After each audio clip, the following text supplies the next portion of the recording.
Assalamualaikum warahmatullahi wabarakatuh.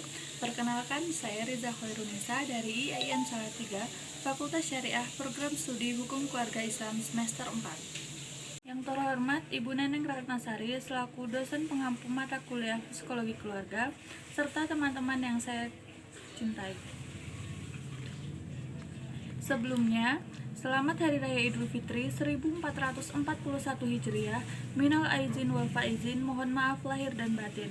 Baiklah, saya di sini akan menyampaikan sedikit materi mengenai perceraian sebagai solusi terakhir dalam perkawinan.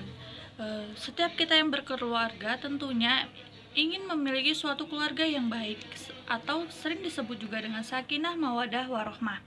Namun banyak sekali hal-hal yang terjadi di luar kendali kita, termasuk perceraian. Tidak ada keluarga satupun yang menginginkan sebuah perceraian sebagai jalan terakhir dalam keluarga mereka. Sebelum menuju ke sana, tentunya kita harus mengetahui terlebih dahulu arti dari perceraian tersebut. Dalam sebuah buku yang berjudul Hukum Perceraian yang ditulis oleh Muhammad Syarifuddin, perceraian adalah suatu proses langkah hukum yang dapat menjadikan perpisahan sepasang suami istri, baik dari segi internal maupun eksternal. Perceraian juga bisa dikatakan suatu proses yang mengakhiri hubungan suami istri atau keluarga. Perceraian juga disebut sebagai putusan hukum yang dinyatakan oleh pengadilan yang berakibat hukum putusnya hubungan perkawinan antara suami dan istri. Selanjutnya, saya akan menjelaskan apa saja sebab-sebab yang mendasari sebuah perceraian bisa terjadi. Yang pertama, yaitu masalah ekonomi. Nah, masalah ekonomi ini terjadi tidak hanya di dalam ruang lingkup masyarakat menengah ke bawah. Masyarakat menengah ke atas pun kerap kali mengalami perceraian dengan alasan ekonomi ini. Mengapa? Karena tuntutan ekonomi kerap menjadi salah satu dari penyebab perceraian, yakni kebutuhan rumah tangga yang tidak dapat dipenuhi dengan baik. Penyebab perceraian yang kedua yaitu perbedaan prinsip. Seperti yang kita ketahui bahwasanya pernikahan merupakan penyatuan dua isi kepala, dua prinsip dan dua watak. Ketika terjadi perbedaan prinsip antara suami istri yang tidak dapat lagi disatukan atau dibicarakan, maka perceraian menjadi langkah terakhir dalam keluarga tersebut. Nah, penyebab yang ketiga yaitu perselingkuhan. Banyak sekali terjadi perceraian yang disebabkan oleh perselingkuhan. Rasa sakit hati, cemburu, karena perselingkuhan tersebut yang menjadikan perceraian sebagai langkah terakhir. Perselingkuhan ini bisa terjadi karena adanya rasa kurang kasih sayang, kurang peduli masalah komunikasi antara suami istri, masalah kesehatan, hingga masalah pernikahan yang sudah terpendam lama. Nah, di sini berdasarkan temuan sebuah penelitian terlihat bahwa 47,0,6% penyebab yang akan bercerai di agama karena masalah perselingkuhan antara suami istri. Subiono menyatakan salah satu yang mengancam keharmonisan keluarga adalah perselingkuhan yang ditandai dengan hadirnya orang ketiga, baik dari pihak pria maupun pihak wanita dalam keluarga. Nah, penyebab keempat yaitu kekerasan dalam rumah tangga.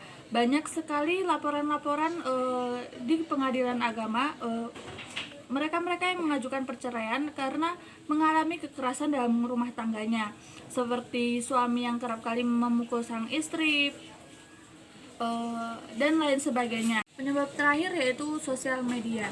Tidak dapat dipungkiri tantangan saat ini pasangan suami istri kekurangan waktu untuk quality time.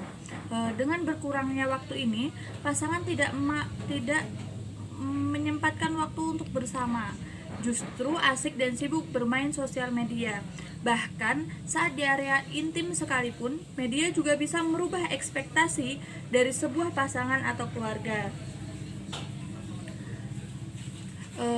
Seperti yang kita ketahui, pada zaman sekarang pun banyak sekali istri-istri yang mengajukan cerai kepada sang suami karena mereka telah mengerti kewajiban dan haknya sendiri. Dulu istri takut untuk melayangkan gugatan cerai karena mereka merasa tak bisa hidup dan berjuang sendiri.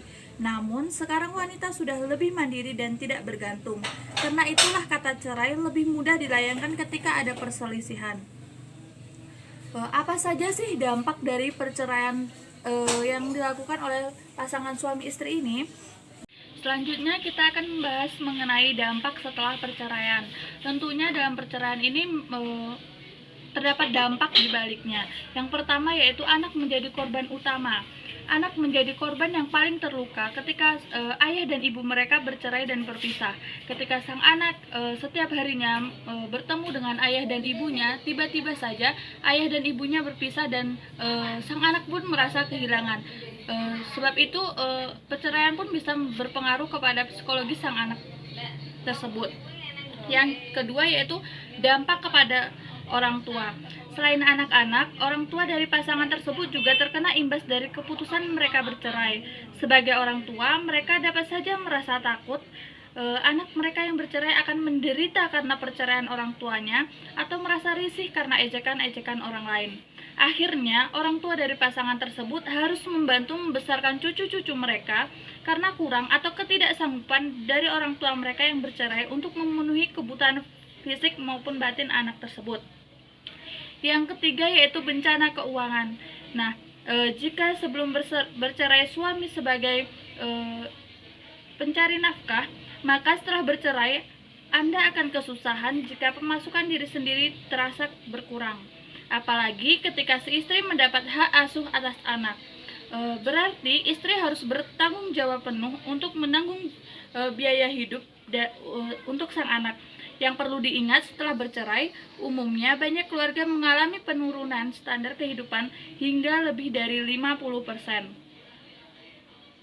Yang selanjutnya masalah pengasuhan anak. Kerap kali kita melihat terjadinya perselisihan antara suami istri untuk mengambil hak asuh atas anak tersebut.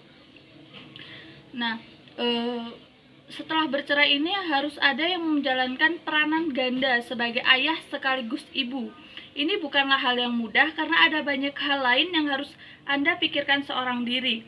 Terlebih jika Anda sudah memasuki masa remaja yang penuh tantangan, tentunya Anda harus menjelaskan mengapa perceraian ini bisa terjadi kepada sang anak, dan tentunya harus menjaga kedisiplinan anak agar tumbuh dengan baik. Masalah lain dalam hal ini adalah ketika mendapat pembagian hak asuh anak, sedangkan Anda masih merasa sakit hati dengan perlakuannya sehingga sulit untuk bersikap adil, seperti masalah pendidikan, disiplin anak mungkin malah menjadi pertengkaran lanjutan yang bisa jadi membuat anak lebih depresi dan membuat hal ini semakin buruk. Penuturan ini disampaikan dalam sebuah buku dengan judul Perlindungan Hukum Terhadap Anak dalam Sistem Peradilan Pidana Anak di Indonesia, karangan M. Bultom. Selanjutnya, gangguan emosi. Hal yang wajar jika setelah bercerai Anda masih menyimpan perasaan cinta terhadap pasangan Anda, harapan untuk hidup bersama sampai tua menjadi kandas. Hal ini dapat menyebabkan perasaan kecewa yang sangat besar dan menyakitkan hati, pikiran, bahkan badan.